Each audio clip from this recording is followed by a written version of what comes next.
Hey everybody, I'm here talking with the Emerging Leaders Program, which will be in our school again come next year. Ms. Taylor works with seniors, an exclusive set, so the application process is a little intense, and but I do urge anyone that may be able to qualify for this to pursue being part of this program next year. It's an excellent program. I've worked it for 2 years, previous senior groups, and I'm just going to go on and continue to ask Ms. Taylor some questions in regards to the Emerging Leaders Program. Good morning, Ms. Taylor. How are you? Good. How are you, Mr. Darcy? I'm real well. Good to see your face. Just to kind of start off a little bit, would you be able to kind of introduce what the Emerging Leaders Program is all about? Yeah, so the Emerging Leaders Program, and we call it ELP just to shorten it, is a program that's designed to help high school seniors, like you said, with whatever their plans are after college. So that might be, after high school, excuse me. So that might be going to college, that might be joining the workforce right after you graduate, or even joining the military. So we help with kind of whatever needs to be done in terms of what the students' goals are. Great. Thank you. As far as which students would be eligible for the program, can you kind of give a brief description of who should apply? Yeah, so I really like to tell most students that they should all apply because it is income based, and a lot of students don't really know what their parents' financial situation looks like. You might think one thing, but it's completely opposite. So a lot of times I have kids apply, and we just kind of go from there. I'll usually speak with the parents and see what their financial situation is. But basically, like I said, there is that income requirement that is federally set. So we have to follow those guidelines. But most students don't know. So come talk to me or refer to the chart that's going to be on the online application in terms of the yearly salary of the whole family household. So if students work, they will have to provide 2 most recent pay stubs. But if your parents work, we'll never need proof from them in regards to pay stubs or anything from their employer. So really the only proof of income we're going to be using to go off of who can be eligible or not is from the student. All right. So again, to kind of segue off of that a little bit, if the parents have questions, you're willing to talk with those parents, because I know sometimes financial matters feel a little private, and we're not going that deep, so you can kind of talk them through that, the parents as well. So it's just not left on the student. Great. Do the students meet outside of school, the school day, or is the program just currently take through our 8 to 2:30 day? Yeah, so it is, we meet during the school day. We try to make it to where the program is not taking from the students' outside life, whether that be extracurricular activities, homework time, friend time, whatever. So we do meet during the school day.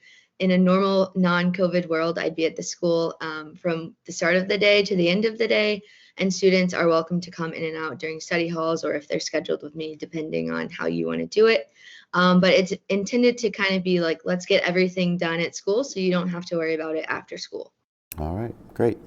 How often does the ELP program meet?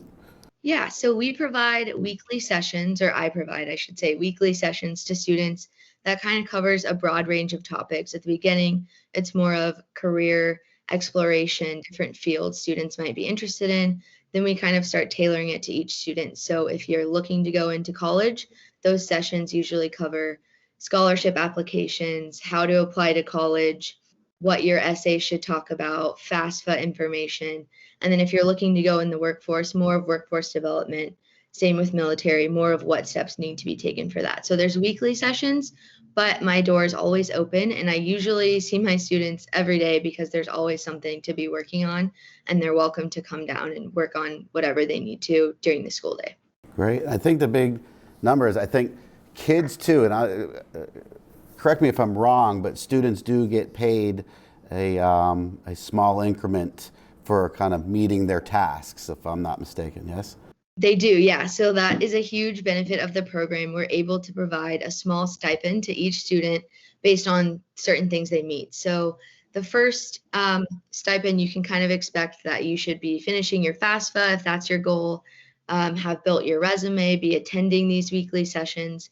And that check usually ranges for about $50 to $100, depending on what the student is willing to do. And then the second one is more about, did you meet your goal? Did you meet all of the session requirements that were required for that second semester? And that check's usually from about $100 to $150. We mail that check directly to the student. And like you said, that's just all kind of based on what the student is willing to put into the program. But you get money for it, and this is stuff that the student's likely going to have to do regardless. Yeah, you can't beat that. You're getting paid for what you're supposed to be doing anyways. Right. Sign me up. The students have to know exactly what they want to do after graduation. That's a good question.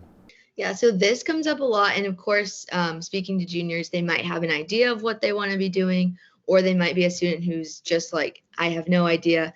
The point of the program too is to use me and all of my resources as an asset to you to kind of figure out where best fits each student.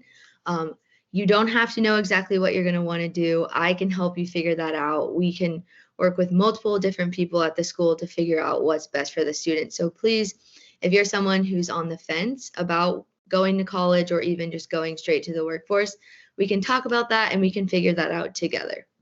Okay, great. It's going to go. How are some of the things you've done in the past when COVID, excuse me, when COVID wasn't a problem here? I mean, what are the things I know it was like some job shadow things or school visits? Is that kind of what still takes place?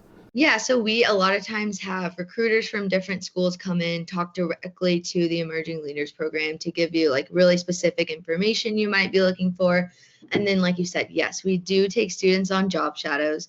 So even if you're just interested in a field or you intend to go into that major, let's say law or to become a pre-law student or whatever, we take you to a law firm, have you shadow the lawyers or the interns for most of the day. We provide you lunch. So it really is an exploratory program that gives the student hopefully a good idea of what their future could look like with whatever field they go into.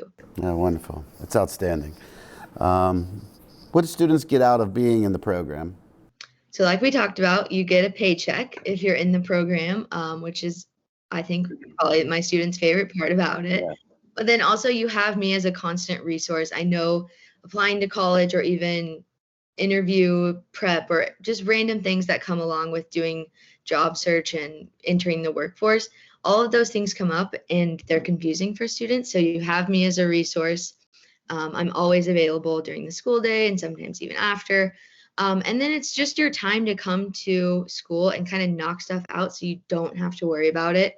I know that the students I've had in the past, they love having the space at school to get it done. And sometimes they even bring their friends who aren't in ELP to get stuff done because most kids don't want to do this after school. So it's just a good time to get all of this out of the way in a super easy way. I agree, because I've had, with working with the ELP program in the past, you guys have done such an exceptional job that I don't know how many you're taking now, but those 15 to 20 students, it's been, I don't even see them anymore because I'm like, hey, where you at? Because you guys are doing such a good job at working with them. And do I miss them? Yes, but then I know they're in good hands, so it's much appreciated. How do students apply to the ELP program? This is the big one. Yeah, so there is an online application. Thankfully to COVID, we were able to transition that to an online application. Everything is kept completely confidential. The only people who have access to the application itself and the supporting documents that we ask the students to give are myself and my coworkers, and it's completely safe. So this online platform makes everything really easy, makes the application accessible that way. But if you're someone who doesn't like that online application style, or your parents want to see the application in paper form, I will be at school starting in 2 weeks. So you can pick that up from my classroom or from the guidance office, I assume. And yeah, that will be the paper format. So paper or online, and it's really easy, and I'm there to help every step of the way too. And you guys are, again, you guys are a very, you're a nice tool for our students. To kind of, in conclusion, I think a good way to kind of wrap this up is if you could kind of maybe share one of your success stories from current, past senior classmate here that maybe they can kind of connect with to go, yeah, this is something that will benefit me and I need to pursue this. Yeah, so I've had so many successes with all of my students. I'd say none of them didn't have amazing successes that make myself and them so proud. But one that I can think of was a student last year who definitely entered ELP knowing she just needed to go to college. You know, her parents had always kind of told her, "You're going, we're figuring this out," but they had really no way of where do we start? How do we pay for this? So that's kind of why she joined ELP, and I was able to be close with her and her parents throughout the year. But from there, she got accepted into pretty much everywhere she applied.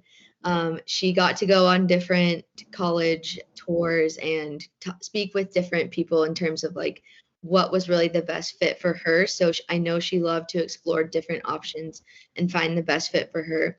We were able to get her, I believe it was 5 scholarships through Wow. different application processes, but I always help write the scholarships, or not write, but edit and revise whatever the students write Of course. to make your essay, you know, as best as possible to make sure we're hopefully getting those scholarships.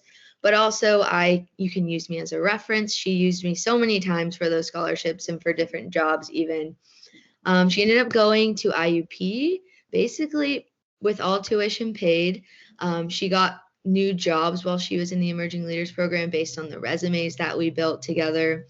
And she and I still talk. She texts me all the time. I'd say we talk at least twice a month, just about the most random things, successes in her life, but also just whatever's going on that she wants to fill me in on. So she's one of my greatest successes that I've been able to see over time. And yeah, I think that the students who could come this year will have similar stories. That's outstanding. Great job, Ms. Taylor. Thank you. And appreciated. So students, I will put the link on of where you will apply for the Emerging Leaders. Again, I highly suggest, I wish all of you guys can get through, have a little bit of this experience. But if you think you will put your best foot forward in this program, please apply. And Ms. Taylor will be in the building starting in May. And we're excited to have her back. Thank you again, Ms. Taylor, for your time. And we will see you soon. And students, apply. Thanks.